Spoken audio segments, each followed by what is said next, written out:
ఇంద్రవెల్లి సభకు అయిన ఖర్చు ఎంత, నిత్యం ఢిల్లీ వెళ్ళడానికి స్పెషల్ ఫ్లైట్, చార్టర్డ్ ఫ్లైట్లు వేసుకొని వెళ్తున్నారు, ఇదంతా ప్రభుత్వ ఖర్చుతో వెళ్తున్నారు కదా అని యూటర్న్ ముఖ్యమంత్రిగా రేవంత్ రెడ్డి మారాడు అని చెప్పి చాలా అభ్యంతరకరమైనటువంటి కామెంట్స్ చేసింది. అమ్మ తల్లి, నేను ఒక్కటే అడుగుతా ఉన్నా, భద్రాద్రి శ్రీరాముడికి పట్టు వస్త్రాలు పట్టుకొని పోయిండు మీ అన్న కొడుకు.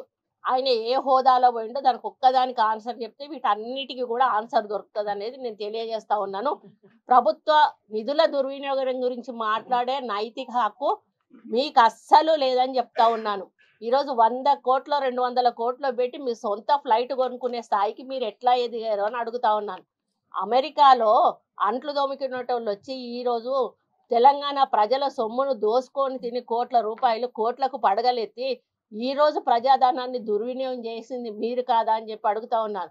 ఈరోజు లిక్కర్ స్కామ్లో ఇరుక్కొని లిక్కర్ రాణిగా పేరొంది ఈరోజు బీజేపీ కాళ్ళ మీద పడి మిమ్మల్ని అరెస్ట్ చేయకుండా ఈరోజు మీరు ఇది ఇంటర్నల్గా అండర్స్టాండింగ్తో పోయి ఈరోజు బయట పడ్డది మీరు కాదా అని చెప్పి అడుగుతా ఉన్నాను.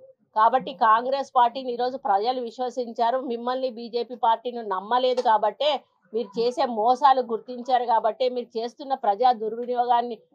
ప్రజాధనం యొక్క దుర్వినియోగాన్ని గుర్తించారు కాబట్టే, పేదల గురించి పట్టించుకోవడం లేదు కాబట్టే ఈరోజు పేదల పాలన అంటే కాంగ్రెస్ పార్టీ ద్వారానే అవుతుందని వాళ్ళు తెలుసుకున్నారు కాబట్టి ఈరోజు కాంగ్రెస్ పార్టీని అధికారంలోకి తీసుకొచ్చారు.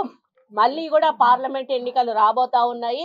నేను ఈ వేదిక మీద నుంచి కవిత గారిని చెప్తా ఉన్నాను, అమ్మ నిలబడు, మళ్ళీ నిజామాబాద్ నుంచి నిలబడతావా, ఒకవేళ ఆడ ఓడిపోయినా అని చెప్పి భయపడి ఇంకో దగ్గర నుంచి నిలబడతావా, ఎక్కడి నుంచి నిలబడతావో నిలబడతాలి. ఈసారి నిన్ను కూడా ఖచ్చితంగా మళ్ళీ ఈ తెలంగాణ ప్రజలు ఓడగొడతారు.